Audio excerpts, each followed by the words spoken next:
ഒരു പടം റിലീസാകുന്നതിന് മുമ്പ് അതിന് ഓവറായിട്ട് ബിൽഡപ്പ് കൊടുത്തിട്ടുണ്ടെങ്കിൽ അത് പരാജയപ്പെടുമെന്നതിന് ഉദാഹരണമാണിത്.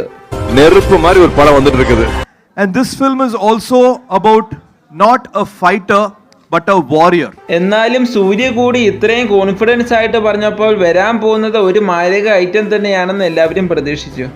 Any director in Indian film industry വായ പൊളന്ന് பார்க்க போறாங்க. സൂര്യ പറഞ്ഞത് എല്ലാവരും മറക്കും, എന്നാൽ ഈ ഒരു വിഷയത്തെ ആർക്കും മറക്കാൻ പറ്റില്ല.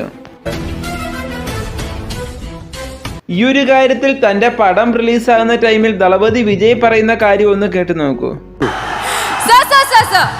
சூப்பரா பேசிட்டீங்க. படனா மெர்சல் படத்தை பத்தி நீங்க ஒண்ணுமே சொல்லலையே. என் படத்தை பத்தி நானே என்னமா சொல்றது, அவங்கள தான் பார்த்துட்டு சொல்லணும். நல்லா போச்சுன்னு வைங்களேன்.